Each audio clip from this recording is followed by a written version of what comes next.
Welcome to ITV. ముందుగా headlines చూద్దాం.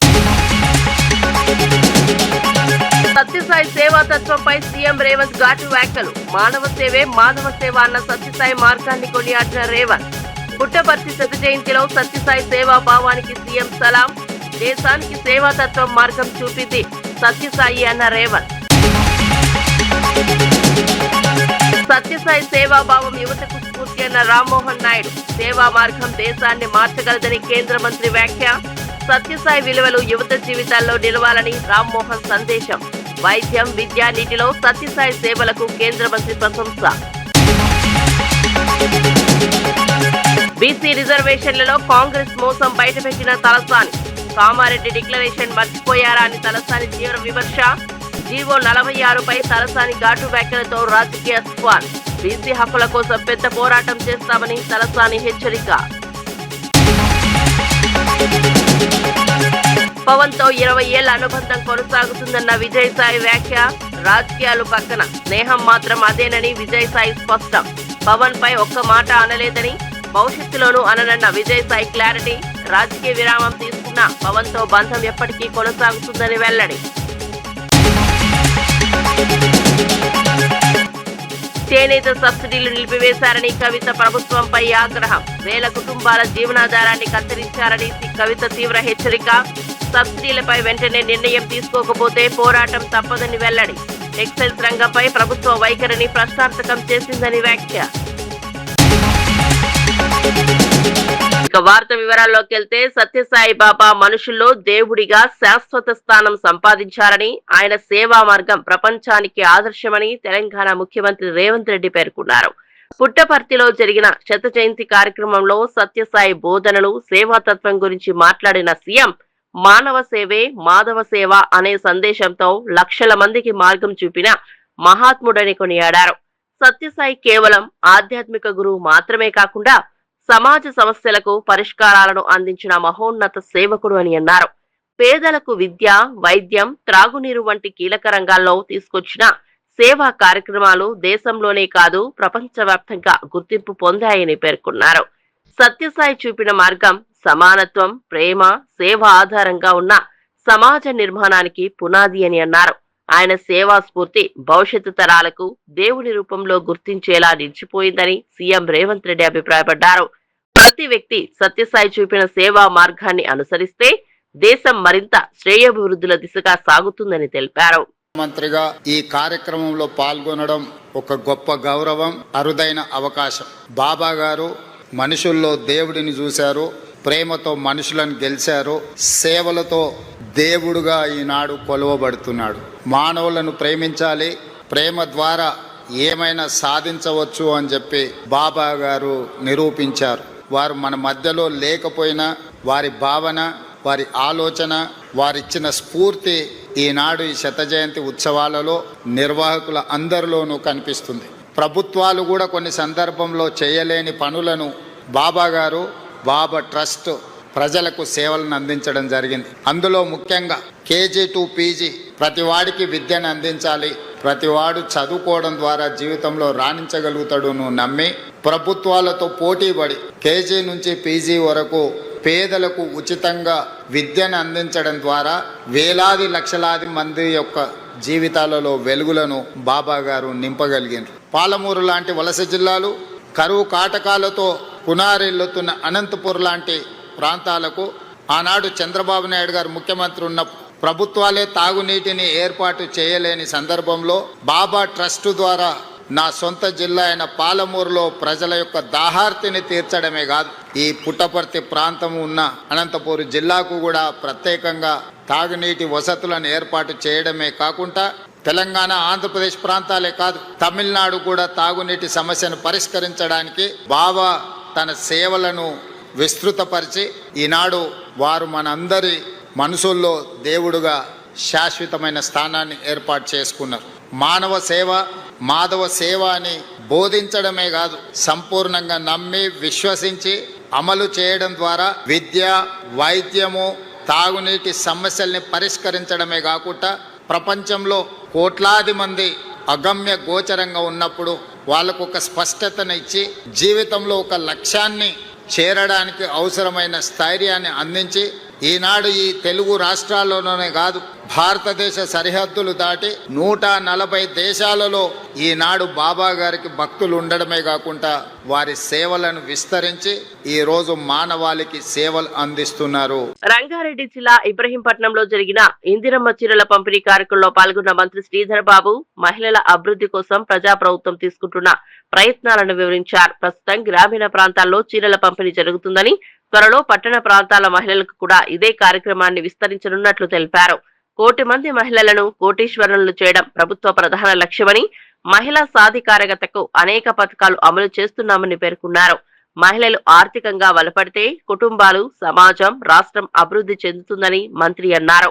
స్వయం సహాయక సంఘాలకు రుణాలు, శిక్షణ కార్యక్రమాలు, ఆదాయ ఉత్పత్తి యూనిట్లు ప్రధాన ప్రాధాన్యతలో ఉన్నాయని చెప్పారు. అదేవిధంగా చైర్మన్లు మరి వివిధ నియోజకవర్గాలకు సంబంధించిన పెద్దలందరి సమక్షంలో ప్రత్యేకంగా గ్రామీణ ప్రాంతంలో ఈ చీరల పంపిణీ కార్యక్రమాన్ని ఈ రాష్ట్ర ప్రభుత్వం మొదలుపెట్టింది. పట్టణ ప్రాంతంలో కూడా మరి అతి తొందరలో ఈ చీరల పంపిణీ కార్యక్రమం మొదలు పెట్టడం జరుగుతుంది. గ్రామీణ ప్రాంతంలో ఉంటున్న మా మహిళా సోదరుమణుల సాధికారత విషయంలో మనం తోడ్పాటు చేయాలి. వారి సంబంధించి వారి ఆలోచన మేరకు ఈ ప్రభుత్వం ముందుకు పోవాలని, మరి వారందరినీ కూడా కోటీశ్వరులను చేయాలనే ఒక కృత నిశ్చయంతో చేస్తున్న ప్రయత్నంలో ఇది ఒక భాగం. ఆ క్రమంలోనే ముందుకెళ్ళడం జరుగుతుంది. మహిళలకు సంబంధించి ఉచిత బస్సు ప్రయాణమే కానీ, ఇంద్రమ్మ ఇళ్ల నిర్మాణమే కార్యక్రమం, మరి పట్టాలు ఇవ్వటమే కానీ, ఇవన్నీ కూడా మహిళల పేరు మీద చేయడానికి ప్రధానమైన ఉద్దేశం. వారిని ఎంపవర్ చేయాలి, సాధికారత విషయంలో వారికి ముందుకు నడపాలనే ఒక ప్రత్యేకమైన మా ఉద్దేశం. సీఎం రేవంత్ రెడ్డి ఎమ్మెల్యే సంజయ్ పై వరుసగా విమర్శలు చేస్తున్న జీవన్ రెడ్డి మళ్లీ హాట్ కామెంట్స్ తో రాజకీయ వేడి పెంచారు. 10 ఏళ్ల బీఆర్ఎస్ పాలనలో సంజయ్ ఏ అభివృద్ధి తీసుకొచ్చాడో ఒక్క ఉదాహరణ కూడా చూపలేడని ఆయన తీవ్రంగా ప్రశ్నించారు. కాంగ్రెస్ నాయకులకు చేతగాని పని సంజయ్ కు ఎలా సాధ్యమైందో చెప్పాలని సవాల్ విసిరారు. పార్టీకి నిబద్ధతతో పనిచేసే కార్యకర్తలకు గుర్తింపు తక్కువగా, ఫిరాయించిన నేతలకు ముఖ్యమైన స్థానాలు ఇచ్చే విధానం సరైంది కాదని పేర్కొన్నారు. మంత్రి పాడం లక్ష్మణ్ కు కోపం వచ్చినా మంచిదేనని, తమ పోరాటం పక్క వాళ్లతో కాదు సీఎం స్థాయి నాయకులతోనే జరుగుతుందని జీవన్ రెడ్డి స్పష్టం చేశారు. పార్టీ అంతర్గత వ్యవస్థ బలపడేందుకు తాము స్పష్టమైన అభిప్రాయాలు చెబుతున్నామని, అభివృద్ధి, పారదర్శకతే తమ అజెండా అని చెప్పారు. స్థానిక ప్రజలు తమ ప్రాంత అభివృద్ధి కోసం తగిన ప్రశ్నలు వేస్తున్నారని, అందుకే సంజయ్ సమాధానాలు ఇవ్వాల్సిన అవసరం ఉందని వ్యాఖ్యానించారు. ఏ రాజకీయ పార్టీ కానీ కన్న తల్లి లాంటి పార్టీ కాంగ్రెస్ పార్టీ చెప్పంటున్నా. తమ బిడ్డలను కాపాడుకుంటుంది. ఇలా కాంగ్రెస్ పార్టీ కార్యకర్తలను, నాయకత్వాలను కాపాడుకోవటం ఇవాళ కాంగ్రెస్ పార్టీ బాధ్యత అని చెప్పండి. అసలు ఏదైతున్నదో ఈ జగిత్యాల నియోజకవర్గం చెప్పంటూ నేను మళ్ళీ రాష్ట్రంలో ఏదైతుందో ప్రథమ స్థానంలో నిలబెట్టే విధంగా నేను ఎప్పుడు చెప్తుంటేనే మా లక్ష్మణ కోపం వచ్చిన మంచిది. మా పోటీ పక్కులతో కాదు, మా పోటీ ముఖ్యమంత్రి స్థాయి నాయకత్వంతో మా పోటీ అని చెప్పండి. ముఖ్యమంత్రి స్థాయి నాయకత్వం పోటీ చెప్పంటున్నా. మున్నూరు కాపు సంఘం ప్రమాణ స్వీకార సమావేశంలో పాల్గొన్న టీపీసీసీ చీఫ్ మహేష్ కుమార్ గౌడ్ బీసీల సాధికారకతపై కీలక వ్యాఖ్యలు చేశారు. శ్రీనివాస్ తన రాజకీయ గురువని, ఆయన ఆశయాలకు అనుగుణంగా కాంగ్రెస్ పార్టీ బీసీలకు అత్యధిక ప్రాధాన్యత ఇస్తోందని తెలిపారు. రాష్ట్రంలో 17 డీసీపీ పదవులను బీసీలకు ఇవ్వడం సామాజిక న్యాయం పట్ల కాంగ్రెస్ కట్టుబాటు అని పేర్కొన్నారు. బీసీలకు 42% రిజర్వేషన్ అందించడమే కాకుండా ఆ నిర్ణయం దేశ చరిత్రలో నిలిచిపోయే సంస్కరణగా మారుతుందని చెప్పారు. సామాజికంగా వెనుకబడిన వర్గాల ఐక్యత అవసరమని, మున్నూరు కాపు సమాజ అభివృద్ధికి కాంగ్రెస్ పార్టీ నిరంతరం పనిచేస్తుందని మహేష్ కుమార్ గౌడ్ స్పష్టం చేశారు.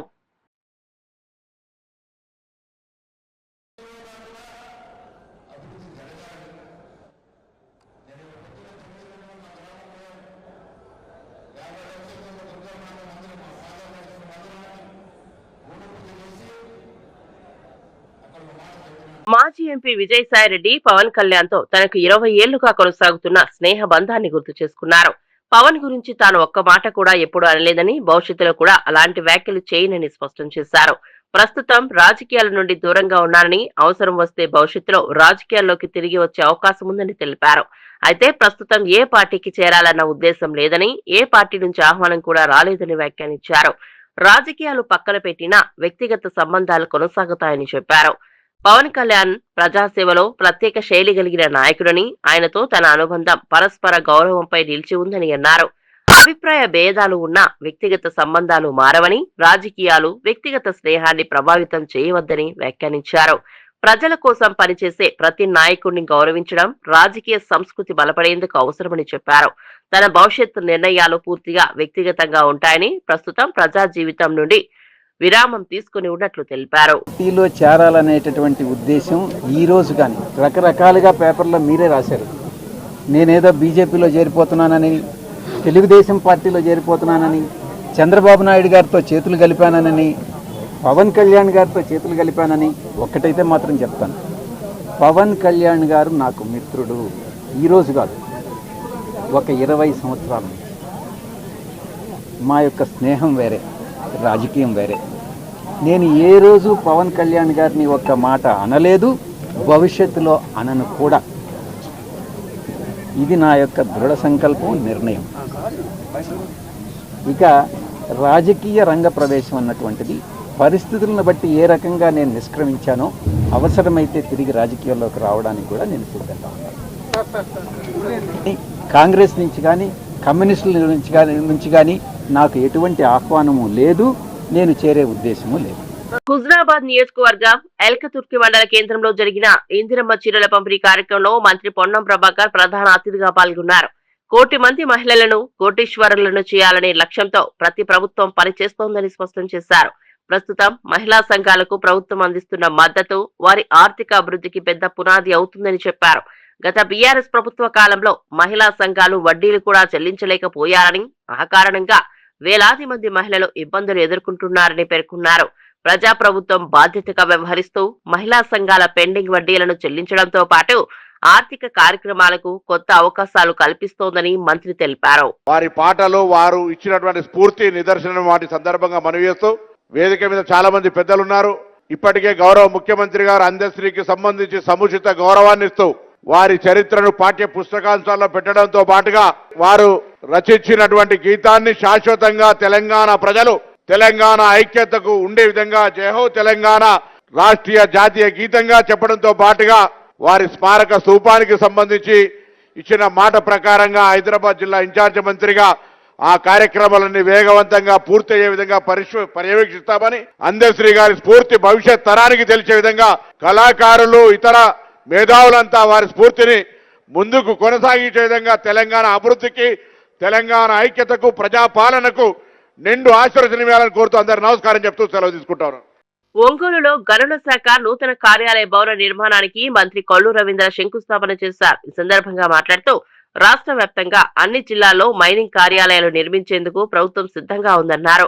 జగన్ ప్రభుత్వం కాలంలో మైనింగ్ రంగాన్ని పూర్తిగా దోచుకున్నారని, అన్యాయంగా లాక్కున్న మైన్స్ ను కూటమి ప్రభుత్వం తిరిగి ప్రారంభించినట్లు తెలిపారు. పారదర్శకతను ప్రధానంగా తీసుకుని మైనింగ్ వ్యవస్థను పూర్తిగా మార్చుతున్నామన్నారు. ఉచిత ఇసుక పాలసీని అమలు చేయడం ద్వారా ప్రజలకు భారీగా ఆదా కలుగుతోందని, ఇసుక అందుబాటులో లేని ప్రాంతాలకు కూడా ప్రభుత్వం సరఫరా చేస్తోందని విమర్శించారు. ఇటీవల విశాఖలో జరిగిన గ్లోబల్ సమ్మిట్ లో రికార్డుల స్థాయిలో పెట్టుబడులు వచ్చినట్లు, వచ్చే నెలలో ప్రకాశం జిల్లాలో కూడా భారీ ప్రాజెక్టులు ప్రారంభం కానున్నట్లు తెలిపారు. ఈ పెట్టుబడులు అమల్లోకి వస్తే జిల్లాలోనే మాత్రమే కాదు, రాష్ట్రం మొత్తం ముఖ చిత్రం మారిపోయే స్థాయి అభివృద్ధి సంభవిస్తుందని మంత్రి కొల్లు రవీంద్ర నమ్మకం వ్యక్తం చేశారు. ప్రభుత్వం పారదర్శక విధానాలతో ముందుకు సాగుతోందన్నారు. ఇవాళ రాష్ట్రంలోనే మరి గత 5 సంవత్సరాలు మనం చూసాం. జగన్మోహన్ రెడ్డి ప్రభుత్వంలో మైనింగ్ని ఏ రకంగా వాళ్ళు దోచుకున్నారు. ముఖ్యంగా మైనింగ్ ఓనర్స్ కానీ ఆ పరిశ్రమ మీద ఆధారపడిన వాళ్ళందరూ కూడా ప్రతిరోజు దినదిన గణంగానే గడిచింది. కానీ గౌరవ ముఖ్యమంత్రి చంద్రబాబు నాయుడు గారు కూటమి ప్రభుత్వం వచ్చిన తర్వాత చాలా పారదర్శకంగా మేము ముందుకెళ్తూ మరి ఈరోజు ఒక పాలసీ కూడా తీసుకున్నాం. మైనింగ్ పాలసీ తీసుకుని గత ప్రభుత్వంలో వాళ్ళు వేసినటువంటి ఫైన్స్ కానీ, వాళ్ళు బలవంతంగా లాక్కున్నటువంటి కొన్ని మైన్స్ని కానీ ఇవాళ మళ్ళీ తిరిగి ప్రారంభించి తిరిగి ఈ రాష్ట్రంలో మైనింగ్ యాక్టివిటీకి పెద్ద ఎత్తున పెట్టవేయటం జరిగింది. ఇవే కాకుండా ఇంకా రేర్ ఎర్త్ మినరల్స్కి సంబంధించి కూడా ఇవాళ ఒక ప్రత్యేక కార్యక్రమాలు తీసుకుంటున్నాం. బీచ్ శాండ్స్కి సంబంధించి కూడా ప్రత్యేక కార్యక్రమాలు తీసుకుంటున్నాం. ముఖ్యంగా శాండ్ కూడా ఏదైతే ఇవాళ ఇసుక గత ప్రభుత్వంలో దోపిడీ చేశారో గౌరవ ముఖ్యమంత్రి గారు ఆదేశాలతో ఫ్రీ శాండ్ పాలసీ ఇవాళ రాష్ట్రంలో అమలు చేస్తున్నాం. ఎక్కడైనా సరే అవైలబిలిటీని బట్టి స్వయంగా వాళ్ళే వచ్చి తీసుకెళ్లే కార్యక్రమాన్ని చేస్తున్నాం. నిరంతరం దీన్ని మానిటర్ చేస్తున్నాం. ఎక్కడన్నా శాండ్ అవైలబిలిటీ లేనటువంటి ప్రాంతాల్లో కూడా ఇవాళ మేము అక్కడ పాయింట్స్ పెట్టి అక్కడి నుంచి వాళ్ళు శాండ్ తీసుకెళ్లే విధంగా కార్యక్రమాన్ని చేస్తున్నాం. ఎక్కడైతే అవైలబిలిటీ ఉంటుందో అక్కడ తీసుకెళ్ళి ఎక్కడైతే శాండ్ లేని ప్రాంతాల్లో పెట్టి వాళ్ళకి కార్యక్రమాలు చేయడం జరుగుతుంది. మరి మొన్న కూడా చూసాం విశాఖపట్నం ఏదైతే సమ్మిట్ జరిగిందో ఇవాళ రికార్డు స్థాయిలో దాదాపు 13.5 లక్షల. వనపర్తి జిల్లా కొత్తపేటలో చేనేత కార్మికులతో సమావేశమైన తెలంగాణ జాగృతి అధ్యక్షులు కల్వకుంట్ల కవిత చేనేత రంగంపై కాంగ్రెస్ ప్రభుత్వ వైఖరిని తీవ్రంగా విమర్శించారు. ప్రభుత్వ మార్పు తర్వాత చేనేత కార్మికులకు లభించాల్సిన సబ్సిడీలను నిలిపివేయడం చాలా పెద్ద అన్యాయమని పేర్కొన్నారు. వేలాది కుటుంబాలు చేనేతపై ఆధారపడి జీవనం సాగిస్తున్న సమయంలో ఇలాంటి నిర్ణయాలు తీసుకోవడం ఆర్థికంగా తీవ్ర దెబ్బతీస్తోందని ఆవేదన వ్యక్తం చేశారు. పాతబడి ఉన్న యంత్రాలు, పెరిగిన ముడి సరుకు ధరలు, మార్కెట్లో పోటీ అన్నీ కలిసి చేనేత కూలీల పరిస్థితి మరింత క్లిష్టం చేస్తున్నాయని తెలిపారు. ఈ నేపథ్యంలో పెండింగ్ లో ఉన్న సబ్సిడీలను వెంటనే విడుదల చేయాలని తెలంగాణ జాగృతి అధ్యక్షులు కవిత డిమాండ్ చేశారు. మండల కేంద్రం అయితే అన్ని నడిచి వస్తాయని టెన్షన్ పడకు. మొదలు మండల కేంద్రం కావాలి, అయితే ఒకటి అన్ని కూడా అడగడానికి మనకు ఆస్కారం ఉంటుంది.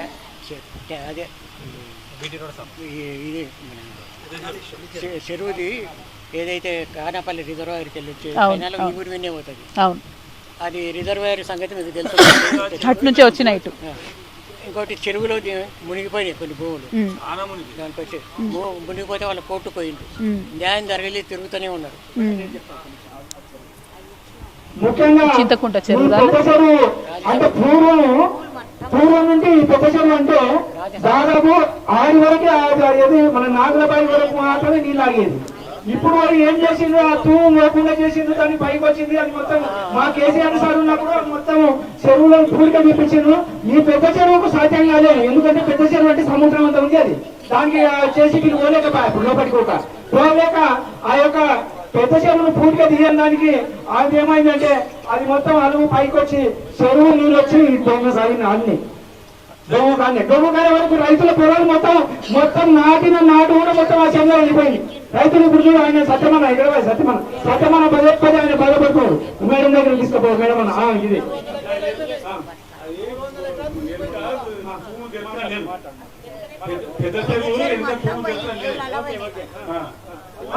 తూములు తెరవకుండా మన ఏమి ఇరిగేషన్ వాళ్ళు నిజమైంది అని అడుగుతున్నాము.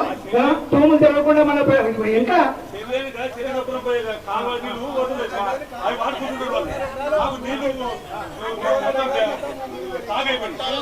సమస్యలు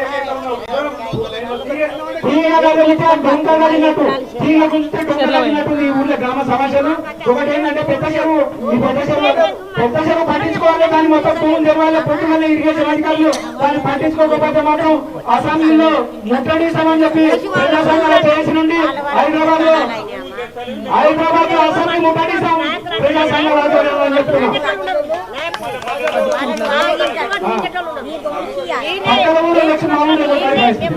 పక్కన ఊళ్ళో వచ్చి మా ఊళ్ళో పనిచేస్తున్నారు. ఏమిటి ఎందుకు జరుగుతున్నారో మా గ్రామ ప్రజల పాటలు మాట్లాడుతున్నారు.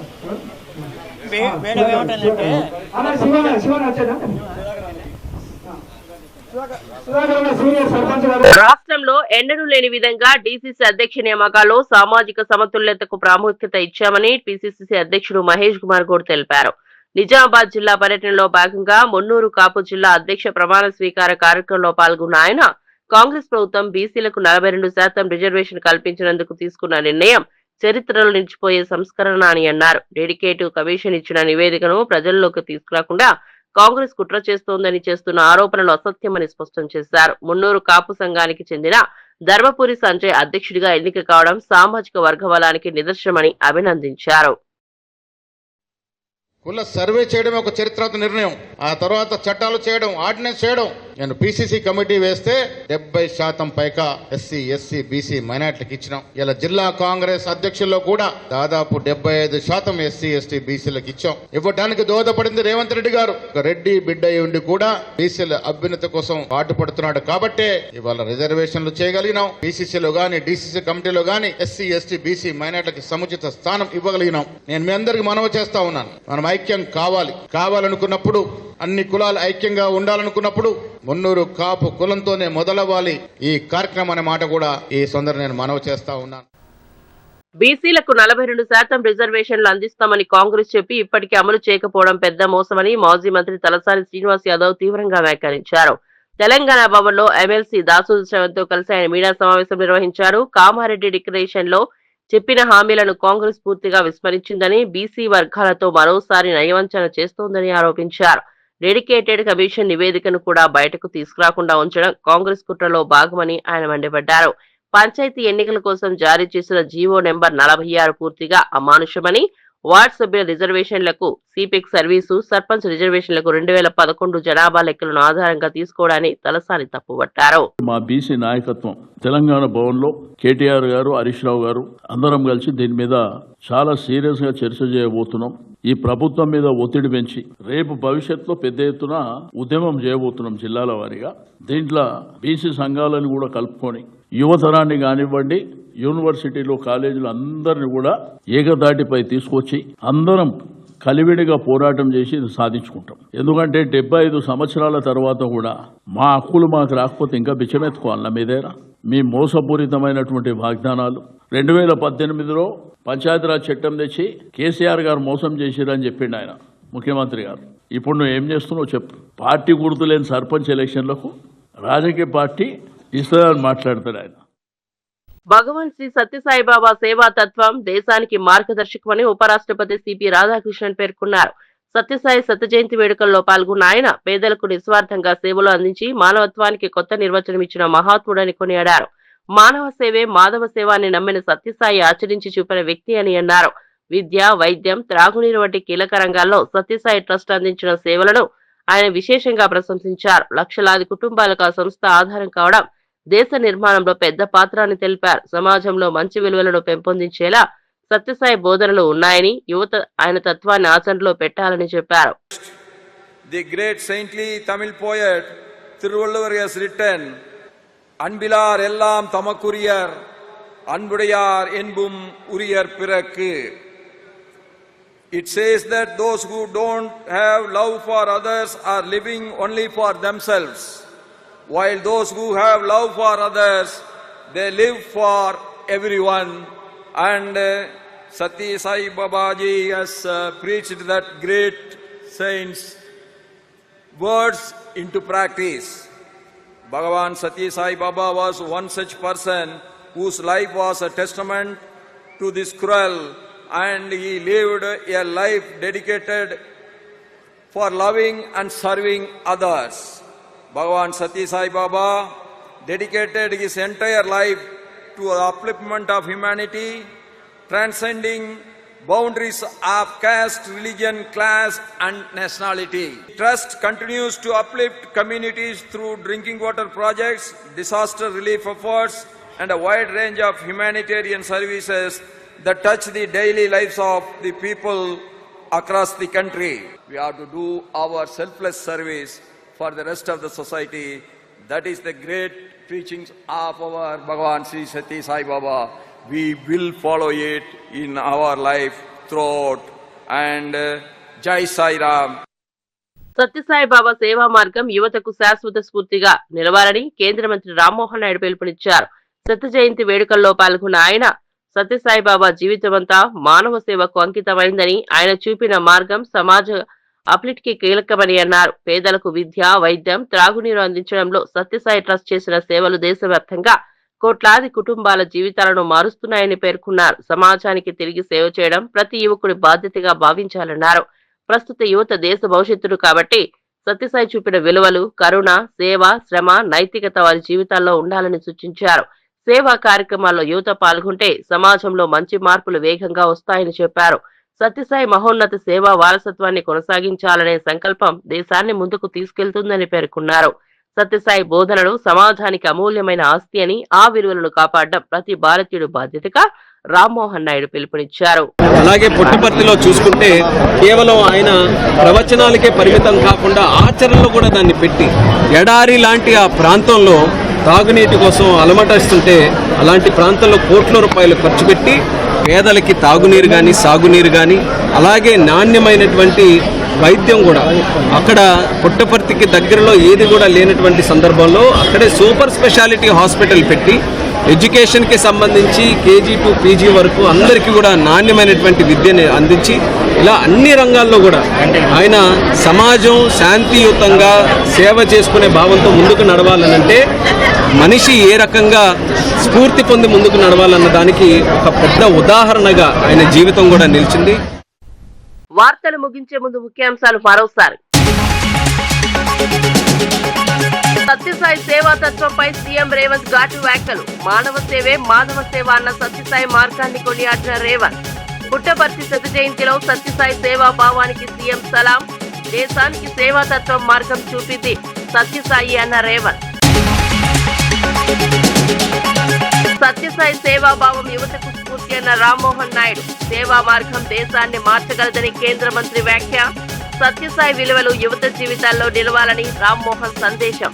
వైద్యం, విద్య, నీటిలో సత్యసాయి సేవలకు కేంద్ర మంత్రి ప్రశంస.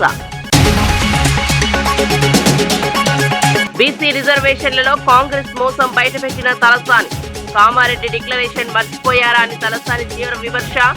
జీవో 46పై తలసాని ఘాటు వ్యాఖ్యలతో రాజకీయ స్క్వాడ్. బీసీ హక్కుల కోసం పెద్ద పోరాటం చేస్తామని తలసాని హెచ్చరిక. పవన్ తో 20 ఏళ్ల అనుబంధం కొనసాగుతుందన్న విజయసాయి వ్యాఖ్య. రాజకీయాలు పక్కన స్నేహం మాత్రం అదేనని విజయసాయి స్పష్టం. పవన్ పై ఒక్క మాట అనలేదని, భవిష్యత్తులోనూ అననన్న విజయసాయి క్లారిటీ. రాజకీయ విరామం తీసుకున్న పవన్ తో బంధం ఎప్పటికీ కొనసాగుతుందని వెల్లడి. చేనేత సబ్సిడీలు నిలిపివేశారని కవిత ప్రభుత్వంపై ఆగ్రహం. వేల కుటుంబాల జీవనాధారాన్ని కత్తిరించారని కవిత తీవ్ర హెచ్చరిక. సబ్సిడీలపై వెంటనే నిర్ణయం తీసుకోకపోతే పోరాటం తప్పదని వెల్లడి. టెక్స్టైల్స్ రంగంపై ప్రభుత్వ వైఖరిని ప్రశ్నార్థకం చేసిందని వ్యాఖ్య. ఇవి ఈనాటి వార్తా విశేషాలు. మరో బులెటిన్ లో మళ్ళీ కలుద్దాం. నమస్కారం.